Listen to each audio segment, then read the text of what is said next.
This is a Variety Sports Network production. Now to your host. Hey, how's it going, guys? I'm Brandon on the five-hole series for today.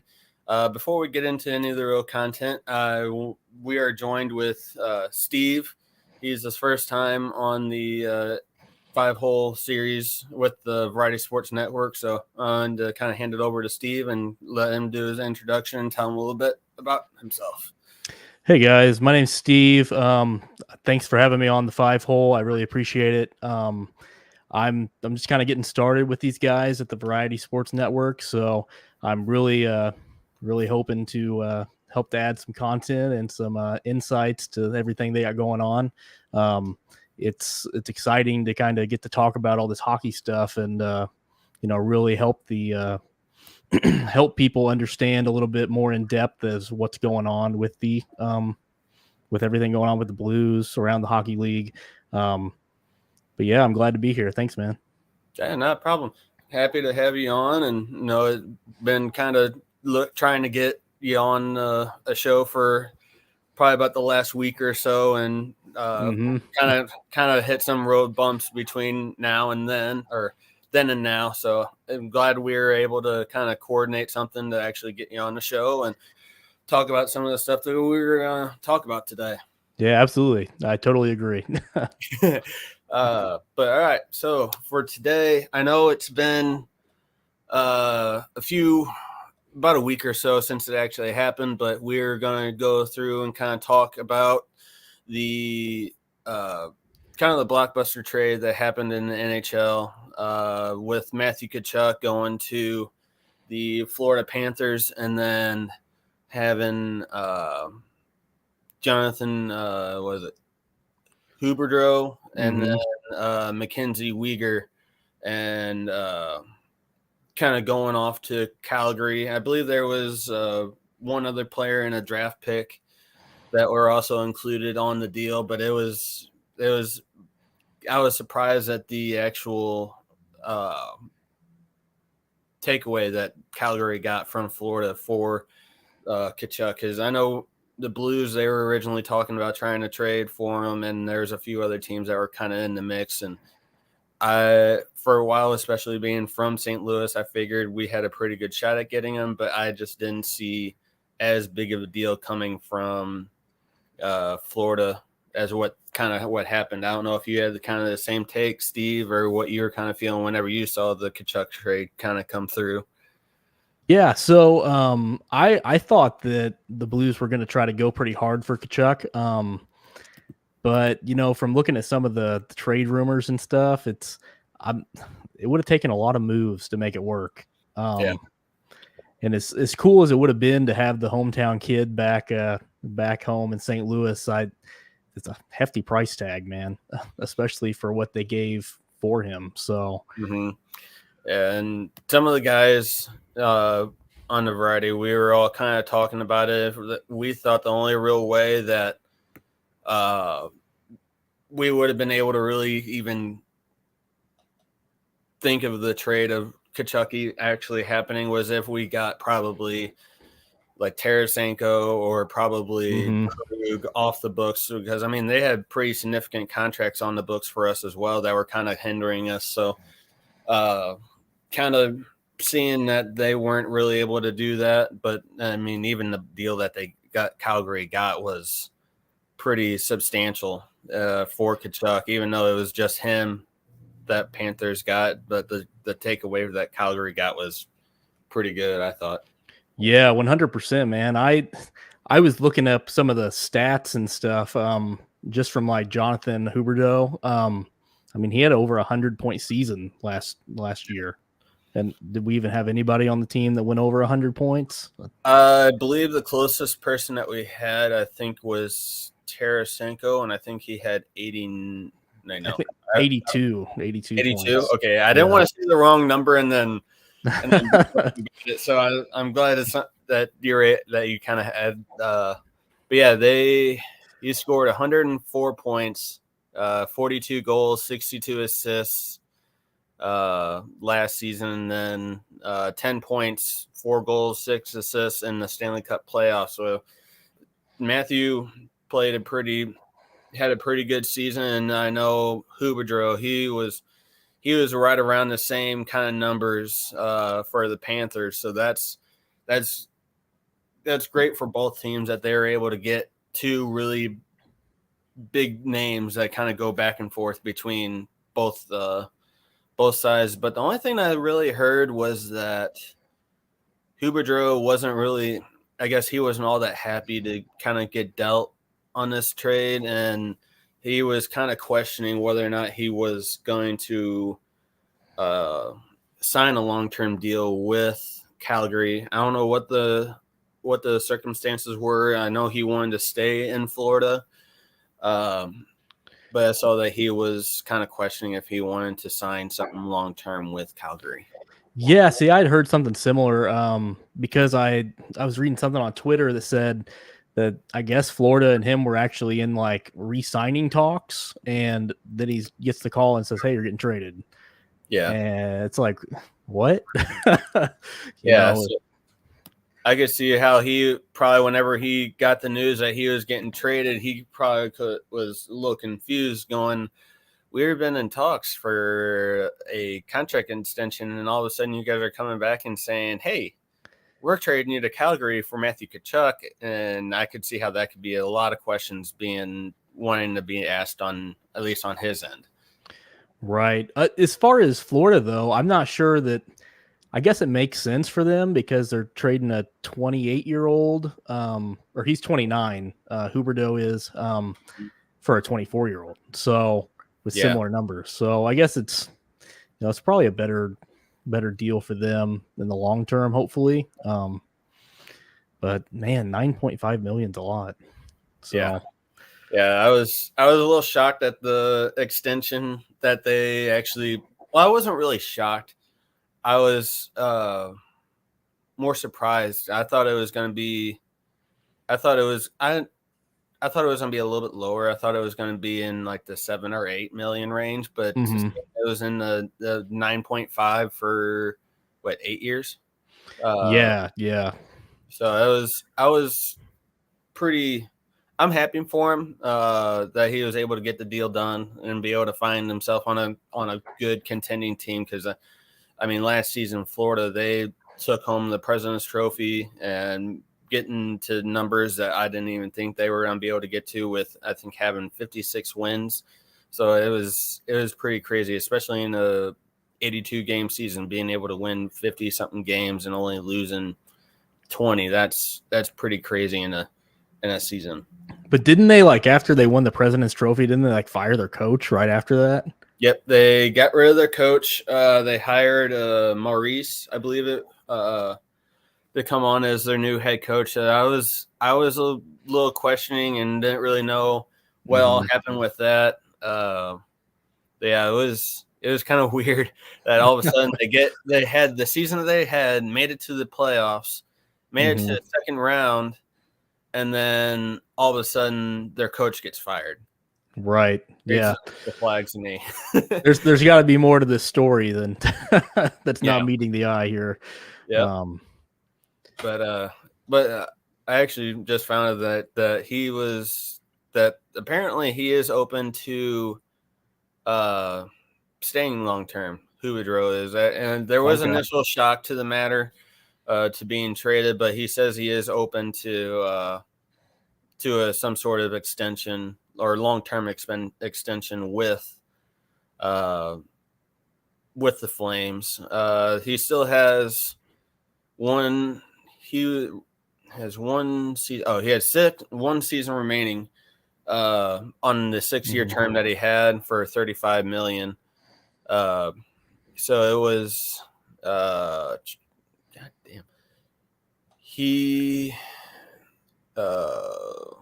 I think this year he's making $5.9 million. Yeah, it's his last season that he had on this contract. So, I mean, he's. I'm guessing they're probably going to see how things go. I don't know if Calgary is going to actually go into it trying to look for an extension straight off. But I know that. I mean, last year he had a season high of 115 points, Mhm. 85 assists in 80 games last season. But yeah, it was 58, 18, and 6 that the Panthers went on to. So I mean, and Yeah. he didn't have the best of record or best of contributing in the playoffs. He only had 1 goal and 4 assists. But I mean, it seemed like for the most part, Florida kind of was struggling a little bit for the most part anyway, because they were a team that went 0 for 18 on the power play. And I Dang. and Brandon Safel and I, and even Josh, we were talking about this on the on our show that we had whenever doing all the previews for each of the rounds. Yeah. We were all trying to figure out how Florida was able to make it through to the second round, and with the power play being non-existent. I've never seen somebody or a team come through and get to the second round and not even have a single ounce of production off a power play. They didn't have a single power play where they actually scored any kind of goals or anything. So that was astonishing to me. That's pretty crazy, man. Those are some pretty bad stats there. Yeah, but I mean, we could tell whenever it came to the second round and they got swept out by the Lightning. So I mean, right. You could tell that something was there. They obviously did good throughout the entire season. I wonder if having as good as a run they did on the season kind of got them tired for whenever it came to the actual postseason. And they obviously they did good on the first round, but whenever they were going up against the Lightning, I guess they didn't have anything left in the tank after the season that they had. So, but I guess with getting the piece of getting Tkachuk, I guess we'll see how Florida actually tends to doing after the season starts, and seeing how everybody kind of gels together with each other after getting such a big trade done with. Right. Yeah, absolutely. I can see, and the thing was, like, they were ranked number 1 in the East, right? Yes. So they would have played the worst team in the playoffs on the East side. So yeah, and I believe it was. I was trying to look to see who they actually played the first round. I think was it Boston? Capitals. Yeah, oh yeah, Washington. It was. I believe it was the Lightning that played the Bruins. That I believe. So tell me this, man, and I don't know. It's a little bit off topic, but everybody kind of talks big about Alex Ovechkin. Mm-hmm. But what's going on, man? Like Washington didn't even make it out of the first round. So is he just like regressing hard, or how? See, with the thing with Ovi, I get that he's wanting to. Obviously, everybody knows he's wanting to chase Gret's number and be able to get to where he's at. I think and they have a lot of pieces around him. Obviously, they have Tom Wilson, they have TJ Oshie, John Carlson as their one of their best defensive men on the team. But and to be honest with you, I don't know what it is. Obviously, I know they won a few years ago in the Cup. The year before, the Blues ended up taking the Cup. Whenever the Capitals actually won last, but yeah,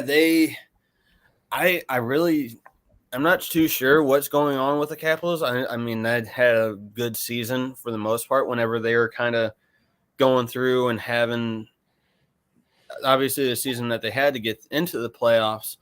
But to be honest with you, whenever they got in and watched a couple of games that they are kind of playing against Florida, that I don't know what was going on with them, because it seemed like they just couldn't get any kind of production going on and getting any kind of goals, because obviously I mean, yeah, Florida didn't have any kind of power play goals or anything but they it just looked like they were sloppy in going to the playoffs. Right. I guess it too. I mean, teams that have like one really good player, or somebody that's like hyped up really good, like maybe Toronto. Yeah. With is it Austin's or Matthews? Yeah, Austin Matthews. Yeah. I mean, they hype him up pretty hard, but then Toronto, didn't make it, through the second round either. That's and they got like that whole Achilles heel thing going on whenever they get into the playoffs and not making it past the first round. Oh, maybe they can figure something out and be able to get farther into the playoffs than just the first round. Because I mean, yeah, with them, I even touched on this a few times in other shows that it seems like they'll do good throughout the entire season, but it's only their one guy that really can contribute. Yeah, they have some of the other pieces that they have. I think Gardner, Slavin, or no, that's a different team. I'm sorry. But they have a lot of good players that are kind of around Austin Matthews. So I don't see why they aren't able to really contribute to getting farther in the playoffs as what they usually are. Right. Yeah. When it came to the playoffs too, especially for the Blues, I was kind of disappointed because I felt like Tarasenko had a great season. And then like he disappeared. That was the way for a lot of the players on the Blues team. Cause I mean, they had, they only had really two guys. It was mostly Perron and O'Reilly in the playoffs that really were contributing. But I mean, guys that were scoring like Thomas, Tarasenko, Falk even. I mean, yeah, Falk was contributing a little bit too in the playoffs as well. But yeah, a lot of their goal scorers, they were non-existent going into the playoffs this past season, and I hope it's not going to be the same this upcoming season, that they'll play like they do and then they fall off short. And I think that's why they were trying to get Tkachuk or somebody else kind of come in and get maybe a few pieces out, like Tarasenko or Krug or some of them other guys, because I know they were both on the trading block because they were trying to get rid of cap space so that way they could pull in maybe a good defenseman or a good forward, so that way they can kind of meld them all together and have somebody that can kind of help the guys kind of start contributing more. Right. Yeah. I mean, the thing that's really killing the Blues is like they didn't have much cap space, man. And then the players they needed to trade had no trade clauses or modified trade, contracts or, so it's like, you're kind of tying your hands behind your back, Okay. And that was one thing too with this season upcoming. They were actually getting hit, I believe, I think they got hit with some sort of like a penalty, like a salary cap penalty, because they got shortened a couple of million because they were only opted up to, I think, 81 million for this season, and for some reason they weren't able to, because I know a lot of teams they're still up there pretty good and being able to get some of the pieces that they weren't wanting, but I think that was a big contributing factor for the Blues. And obviously, they had a few people that they were really wanting to get signed back, like Perron, who unfortunately was not able to get re-signed with the Blues, who's now with Detroit. Right. But I think in the next coming years, I did see that they're going to be having salary cap uppages, or they'll be upping the salary cap for most teams. So sure. And that's why you see contracts like the 7, 8, 9, almost 10 million AAV. So that a lot of those contracts are all anticipation of the cap getting higher, which most teams are anticipating the salary cap, so that's hopefully something that the Blues will kind of be able to get better pieces going forward in next seasons that to come, to be able to get players that kind of help the core guys with getting good players around them, and even the defense, because it seemed like the defense for the last couple of years has been really kind of dwindling. I shouldn't say dwindling, but not up to par with some of the other teams in the league. Right. Yeah. See, I was actually surprised that we re-signed Nick Leddy. I didn't think that was going to happen. I figured he was going to want too much money. But I also thought we were going to re-sign David Perron, but he was the opposite of what, Yeah. And I think that the signing of Nick Leddy, I think that was in lieu of not being able to sign David Perron back, just because of how much money I think he was wanting from us. But then to see him actually going to Detroit and taking a 4.2 or a 4.4 contract for 3 years, it kind of confused me a little bit. So, but I think that's the reason why Leddy came back. Yeah, the thing that I was thinking was, David Perron was one of our main contributors, right? Mm-hmm. Especially in the playoffs. Well, he's also 34. I think it said that he only played let's see, I think I got the stats on that. He only played 67 games last year. Yep.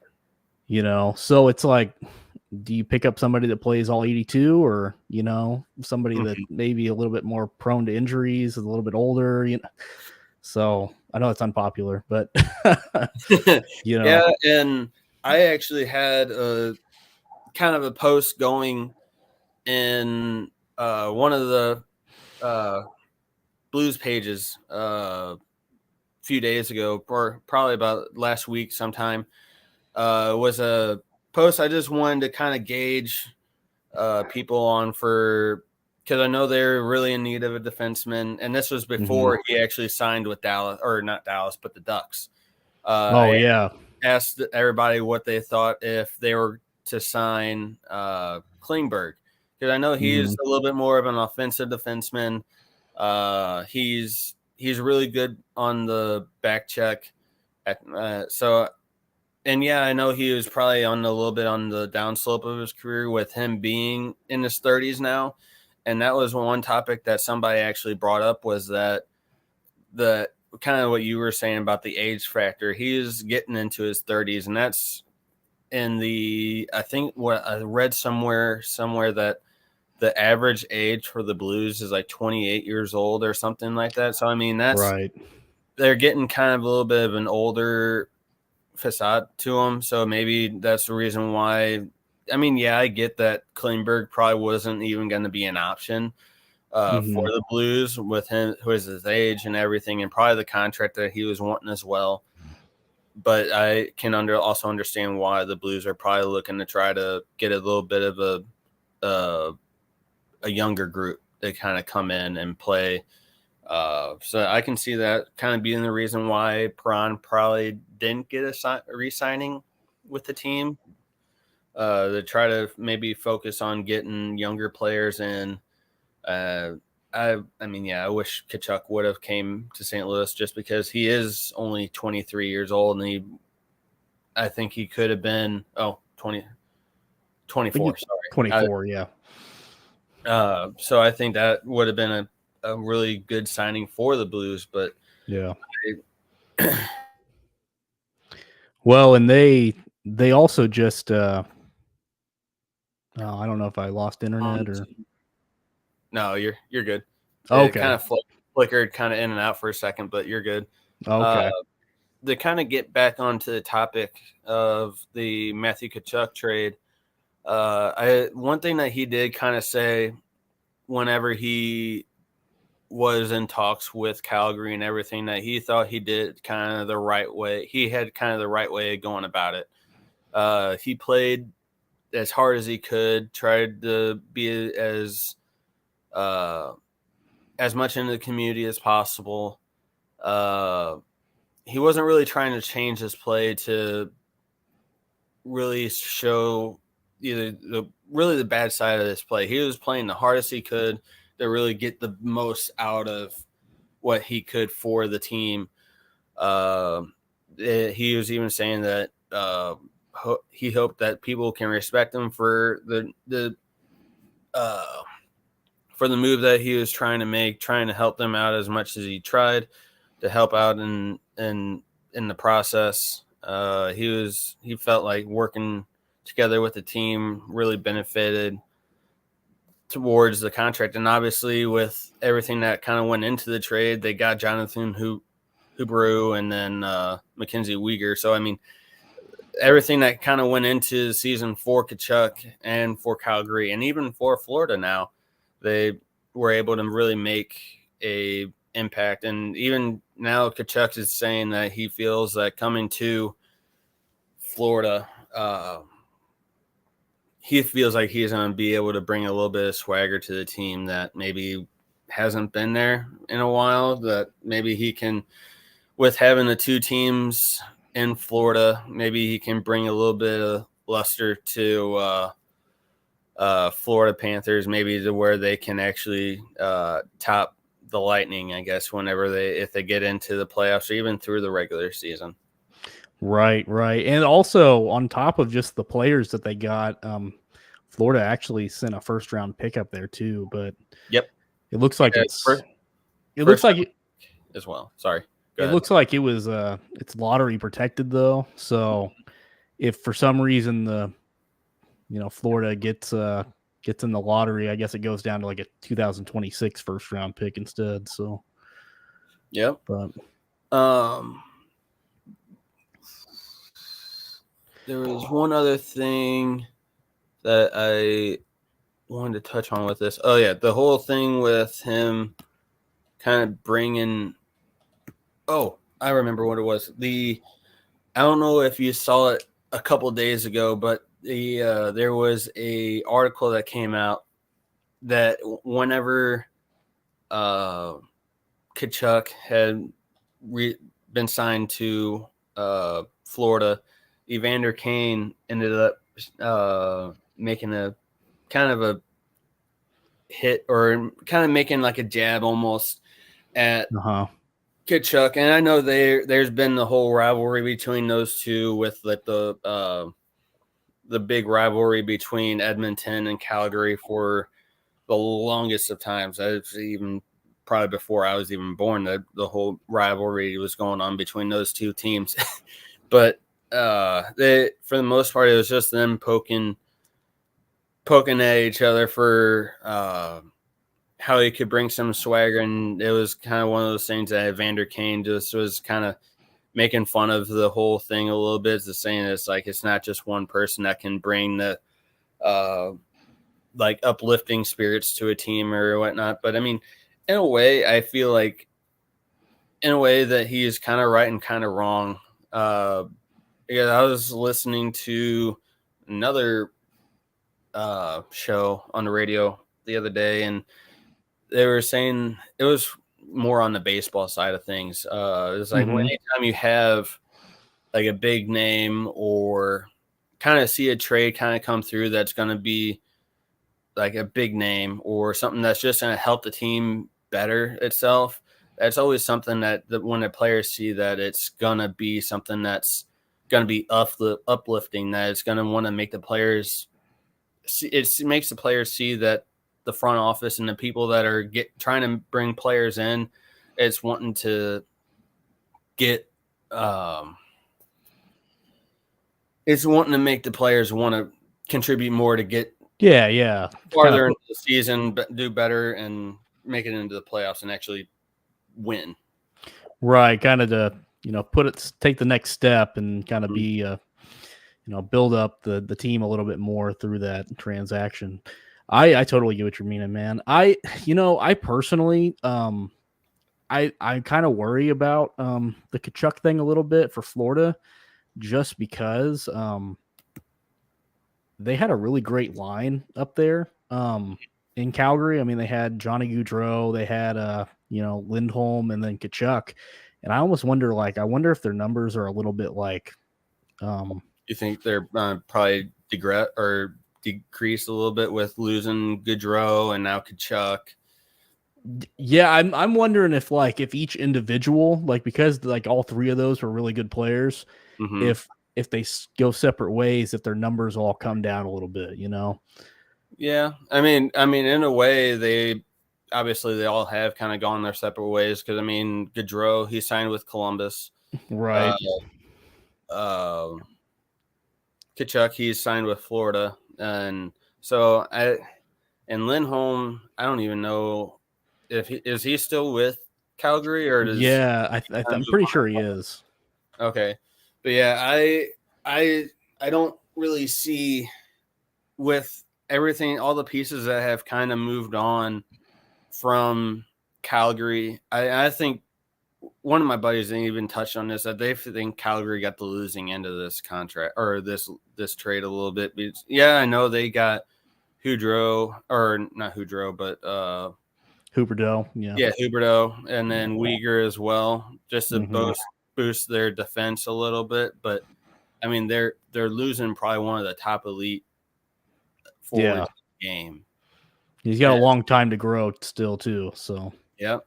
I mean, even with Gaudreau a little bit too. I mean, he's still young.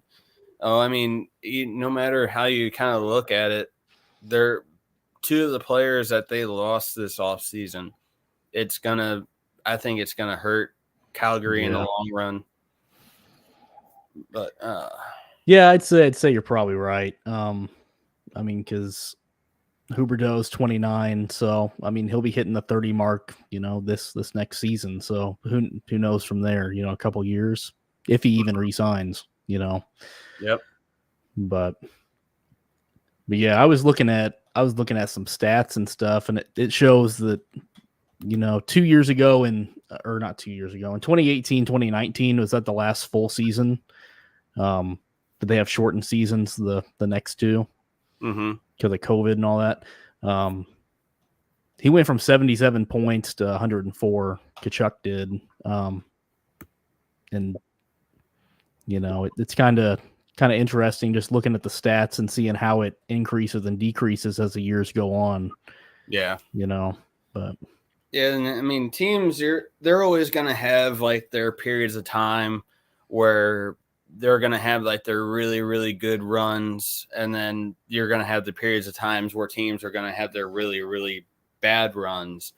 And, and just, a good example of that is Chicago. I mean, I know I was wanting to kind of touch on it a little bit, and it kind of flows right into it a little bit. But, hearing talks that Patrick Kane's wanting out, Jonathan Toews, he's not happy with the so-called 5-year plan that Chicago is having or was wanting to go with to try to do their whole rebuild and everything, that he might possibly want out of Chicago as well. But so I'm kind of interested to see what kind of lane those two are going to go, if they get traded or not.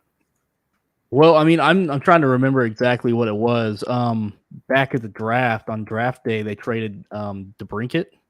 Yep. And what did they trade? A number 7 pick or something? Yeah, I think it was only draft picks that they ended up getting for DeBrincat. They might have got a player in lieu of that. Let me check really quick because I could be wrong on that. It might have been yeah, it looks like 3 picks, maybe a 7th round pick, 39th pick in the 2nd round, and the Senators' 3rd round pick in 2024. So yeah, I mean, that's a big addition right there that Chicago really lost. That was one of their big contributing factors for the team. Yeah, was there some sort of conspiracy or something? Did something go down in Chicago that the new GM's trying to just clean house or something? I think that's what's part of the whole 5-year plan that apparently Chicago's trying to go through, is that they're trying, I guess, with having the run that they had and then just kind of falling apart all of a sudden after like having their like the 3 or so or like the 5 or so good seasons that they had where they won the 3 cups. Yeah. And then I don't know what happened to Chicago that all of a sudden they just started tanking. Like they're in the Central, they're like one of the worst teams in the Central Division. But yeah, I know that some of the guys are not happy in Chicago, Taves and Kane being a couple of them. We even heard talks that Kane was being entertained, I believe, to the Islanders or something along those lines. It was one of those teams up in the East Coast that was possibly thinking of doing a trade for Kane. But I mean, this offseason, Chicago has made some pretty big acquisition, or I don't want to say big, but they've made some pretty significant acquisitions. They picked up 6 players during free agency so far. I mean, Andreas S. Wow. Okay. If I butchered this name, I am sorry for all the fans that are actually listening to this. But Andreas Anthonauzu, I don't know if that's right or if it's wrong. It's probably wrong. But they signed him for a 1-year contract, $3 million cap hit. Max Domi, they signed him for a 1-year contract. Colin Blackwell from the Maple Leafs, he signed a 2-year deal for $1.2 million a year, and then they signed a goalie, Alex Stalock, to a 1-year deal. Brett Stenny from the Maple Leafs, and then they signed him for a 1-year, 2-way contract. And then Luke Phillip was a 1-year, 2-way contract as well. So, I mean, they are making moves to try to get players and to maybe help the core group in Chicago to maybe contribute more, to see where that all kind of goes. I'm not sure if picking up the pieces. I know Max Domi, he was a really good player for the Canes. So maybe that Max can help Patrick and Jonathan maybe get some offense going for the team and maybe get them to contribute a little bit more. I haven't heard much. I don't really know Blackwell all that much. He played for Toronto as well as that Senny. So I don't really know much about him. And then the goaltender that they signed as well, I'm not too familiar with him either as well. So. Yeah, I mean, it looks like they're making a lot of moves to try to get younger. Maybe they're just going for the first round picks, for next season, trying to get them lottery up there. But I'm not super familiar with Chicago. Like I said, I mostly stick to just kind of focusing on the Blues and stuff, but or at least I have been recently. So yeah, but hey, at least they won't be that good. Maybe we'll beat them. So yeah, for sure. Yeah. Especially with the rivalry that St. Louis and Chicago's had over the years. I don't think it's really been as much of a rivalry as what it used to be in the past. But, I mean, that's still something that's kind of there, I guess, especially with being in the same division still. But there's been a few other things that I wanted to touch on. Mostly the last thing. But before get into that, I also wanted to touch on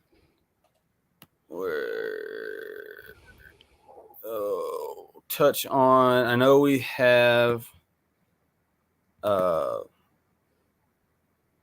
our sponsors with Row One. We Row One brand, they have a bunch of merch merchandise. I've gotten a few pieces. A few of the other guys on the Variety Sports Network. If you guys want to go check them out, they have all non-copyright merchandise. They go from cups, apparel, you name it, they have it. There's over 75,000 different art styles that they have. If you want to check them out, we have our discount code at the bottom of the screen. It's VSP15. If you want to use that at checkout, you can get 15% off at purchase. I have a few things of their merchandise. I have a few apparel pieces. They're really cool and everything, and it's kind of a different look at different kind of just sports in general. Just instead of having like the normal look of everything, they kind of go a little bit different route. So if you guys want to check them out, it's Road One brand. The discount code is VSP15 again. But the last thing I kind of wanted to get into before we kind of shut things down was free agency. I know there's still a few players that are kind of still in the market looking for teams. And some of them are, I know, got picked up, like Klingberg, but some of the other guys, I'm not exactly sure, and you might know a little bit more about it than I do. Some of the forwards still that are in the middle of free agency was Patrice Bergeron. He may or may not have been picked up, but he last season he had 65 points, 25 goals, 40 assists in 73 games, and was an excellent two-way player. If he doesn't get re-signed back to Boston, I don't know where he would kind of really go. I know he was a really good addition to their team, and he was a very good contributor. So I was kind of surprised that some of these guys, especially Bergeron, are kind of not on the team yet if he hasn't been signed yet. Yeah, man, I'm actually holding out for the Blues to get Kadri. So, oh, don't tell me. I'm just kidding, man. No, you had me scared there for a second. I was like, you're actually wanting to get him? No, man. Yeah, dude. So to be completely honest, I went to the playoff games against the Avalanche, and my sister-in-laws are both Avalanche fans, so it was basically torture having to ride back home with them after watching the games, man. It was but they're like extreme Kadri fans, and I just hate them now. So yeah. And surprisingly, I shouldn't say surprisingly, Nazem Kadri is actually one of the few players that are actually still, like, one of the big names that is actually still out in free agency. And I touched on this on a different show, or it might have been just in general with some friends that we were talking about it, is that I wonder if his reputation that's kind of causing him to not really get any traction with getting a contract signed this offseason. Yeah. Because, I mean, he's been known for the last, I think it's 6 playoffs or 6 postseasons that he's been somewhat involved with a player getting injured during the postseason. Yeah. I mean, go ahead. Yeah, I mean, I agree. I don't know the exact numbers, but I had heard that even when he was on Toronto, he ended up getting, like, he kind of just like hurt his team because he'd get ejected or suspended for doing something stupid, and it's just, I still, like, personally, I think he could have moved, like with the Bennington hit. Yeah. But yeah, I was one of those people that I really watched the whole, I was watching a lot of the games this offseason, and just whenever I was watching that game, when him coming out and saying that, oh, he pushed me into the goaltender, I was looking at the screen going, you were the one that kind of glided into our player. It wasn't really one of those things where he pushed you or he glided into you or anything. And a lot of people could probably say it was the heat of the moment or heat of the play that they're both trying to get to the puck and whatnot, and there were probably no way of stopping. But I mean, in a way, I've seen where they were at on the ice, and then see now he kind of put himself into that position. Yeah, I remember the interview after the game, and I don't remember if it was O'Reilly or Prawn, but they basically said, they asked him, do you think it was intentional? And their response was, at this level, you know what you're doing. Like, know, how come people don't slide into the goalies every other play? Oh yeah, and that was a big thing. It was like you guys could have easily came up with the puck in that middle of the play, either stop before you got to Bennington or skated off to either side of Bennington. Yeah, it was one of those things that I think it was Mikkola that was in the middle of it all. Mikkola could have easily, and he was just straight after the puck, and Kadri came up behind him trying to get to it. So it's one of those things that, I mean, it was really a big game of what ifs. If they skated off, it could have been avoided. Any other player could have been in that situation. And I mean, what if the same thing happened and Bennington came out of it fine, and then who knows if we would have won the series or if we would have still lost. I mean, it's a big game, what ifs kind of thing. I personally think that, you look at the first series the Avalanche played, they swept Nashville, right? Yep. When they come in, we beat them twice, right? Yeah. And we get to game 6, and, we ended up losing in that, like, the 3-second goal or whatever it was, we're about to go to overtime, and, they shoot the puck and just goes in. Yeah. Yep.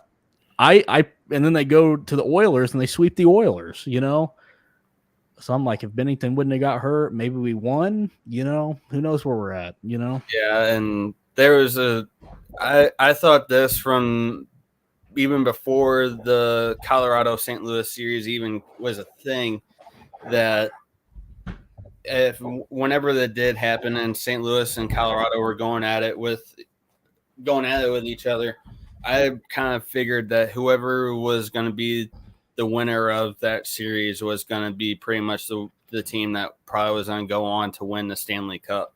Because I didn't think Calgary or Edmonton really had the pieces to really go up against either Colorado or the Blues, which we saw that was true whenever Edmonton came and tried to beat Colorado, and they ended up getting swept 4-0 in the third. Right. And the crazy thing is, man, it's like we didn't have anybody on our team that was just like, this is the star, Mm-hmm. It was like we just had a lot of depth, And what was the 8 people that had 20 goals or something? I mean, that's a lot, right? Yeah. And that's one thing that's always been a kind of a St. Louis thing, because I wouldn't say they're a big market team. They're more of like a middle to small market team that they got to go out and scrounge, not so much scrounge, but they got to go out and get like the middle ground guys that they're not always going to be like the top echelon player, but as they kind of all play with each other and the togetherness or the team effort that they all impose on other teams, it just shows that like they're there for each other and everything, and that the team effort that they give just outweighs and outpowers a lot of the other teams that we play against in the NHL. Yeah, I would agree with that. No. But yeah, Nazem Kadri, hopefully he gets something kind of going with a contract. If not, I'd hate to see him kind of sit out for a season. He's a good player, aside from his antics and reputation. He's a 31-year-old forward. He had 15 points in the postseason Overall, in the regular season, he had 59 assists, 87 points, 29 power play points. So I mean, he's a very big contributor to the Colorado offense whenever he was playing with them. I don't know if he still is going to be with Colorado this upcoming season or not. But then you got guys like, and this is actually a player I was surprised that is going to be going to free agency is Phil Kessel. I mean, I know he's getting a little bit older as well. He's 34 years old, but I mean, he's had, and so far in his career, he's had 959 points, 399 goals, 557 assists. He's had over 1,204 games played. And I mean, he's played with Coyotes, Penguins, Leafs, Bruins, and he's a very well-rounded player. And I don't know if it's just because of his age or nobody wants to sign him, but this was kind of one of those players that I was kind of surprised, especially how far it is into into the summer, that Phil doesn't have a contract yet. Well, I mean, yeah, we're getting pretty close to even like the preseason. I mean, a month and a half or 2 months away. Yeah.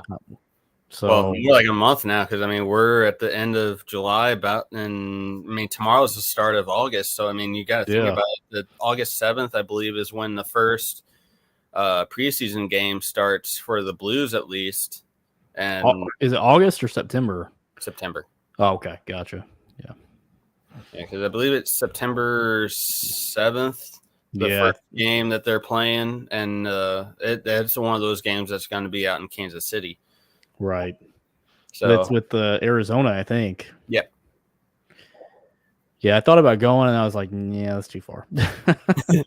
Yeah, well, and especially with me being on the Illinois side of the river now for at least till the end of September, I was like, I'm thinking about actually going, maybe trying to go to that game. But now it's like I'm going to have to drive from all the way in Illinois to through all of Missouri and get to KC, and it adding on like probably another 45 minutes to an hour on my regular drive there, which is like 3 hours. I'm not about to drive 4 hours to Kansas City to go watch a preseason game. Right. Yeah.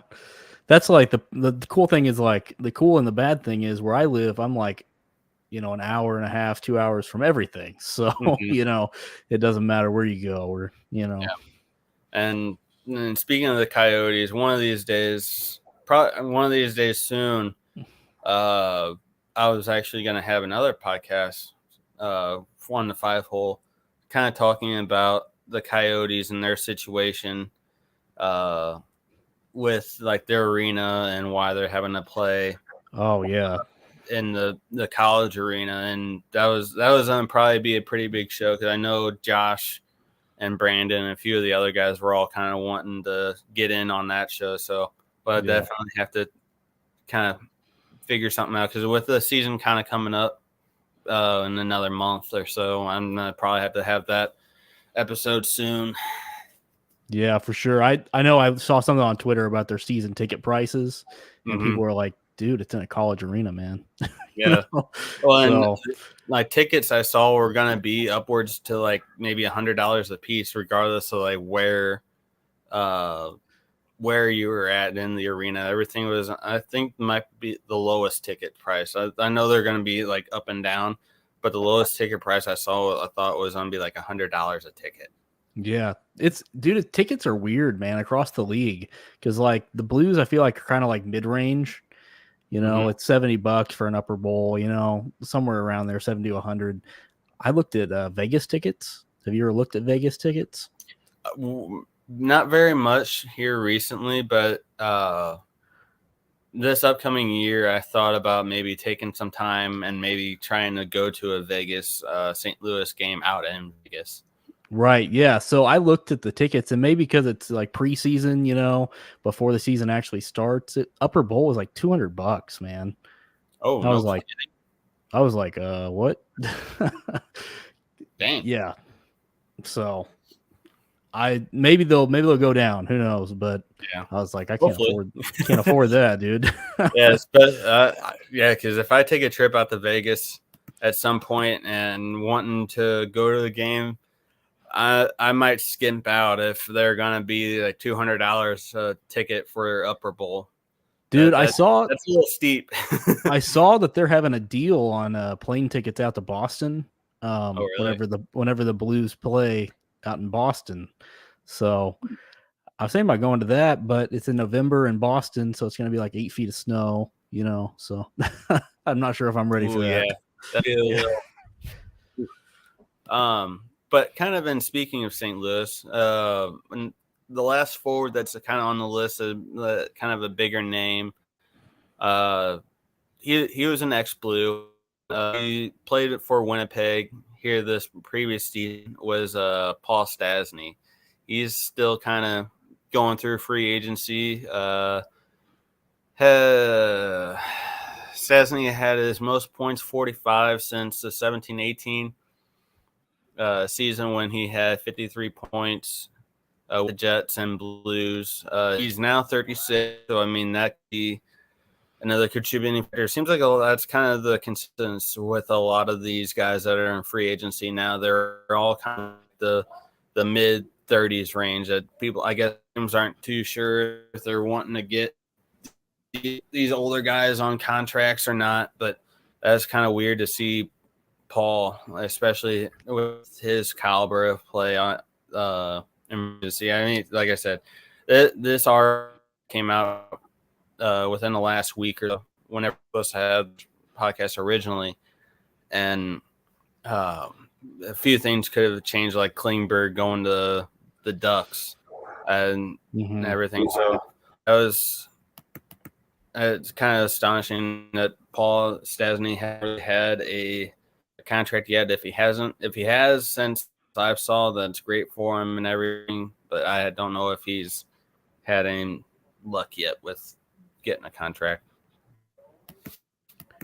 That was kind of off the forwards. Going on to the defensemen, we had a couple of guys. There's three kind of defensemen that I wanted to touch on. That was obviously Klingberg being one of them, but he just got the contract with the Anaheim Ducks. Then we had PK Subban, which I was honestly surprised that he was going to be in free agency. I thought he would have been picked up by somebody by now. And then also Keith Yandel.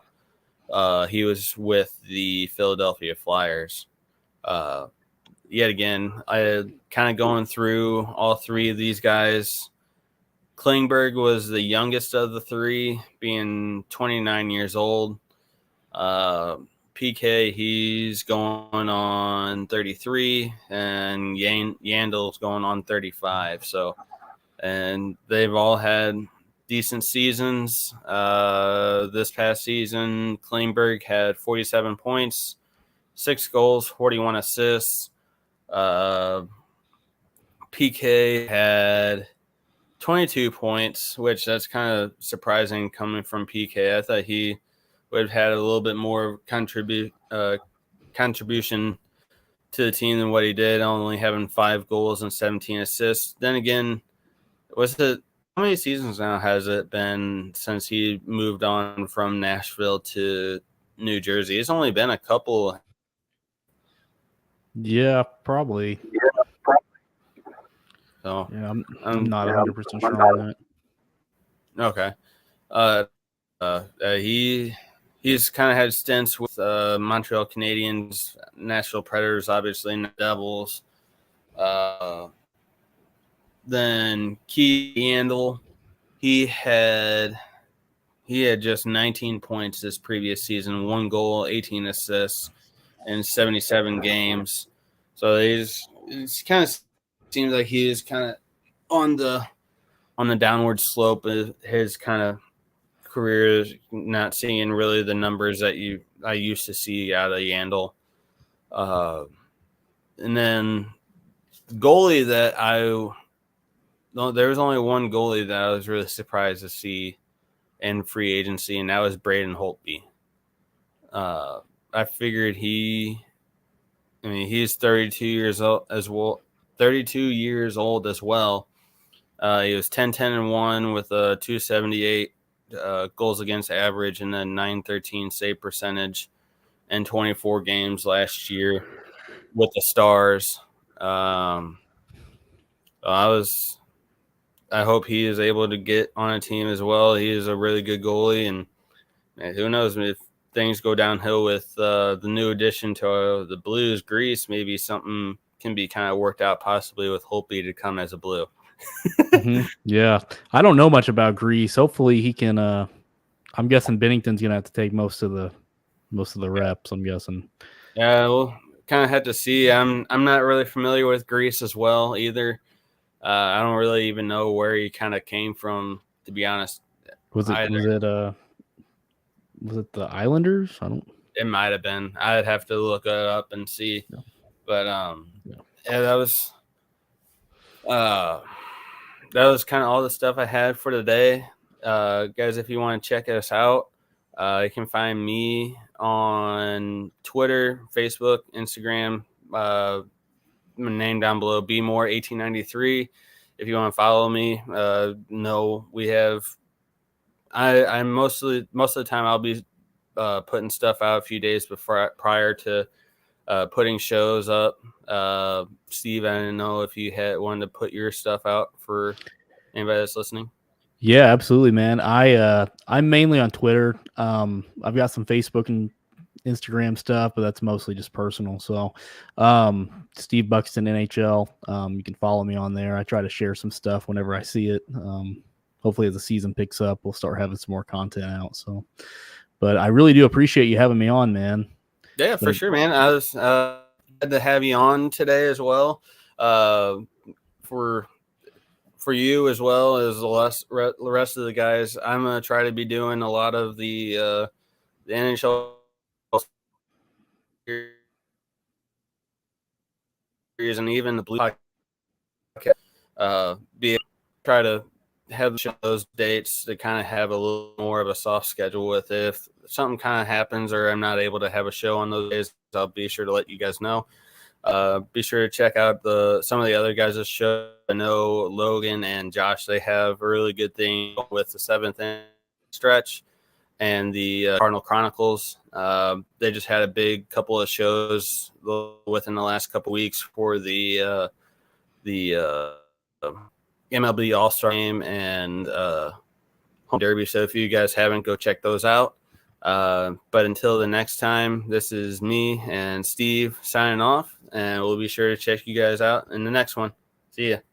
All right. See you, man.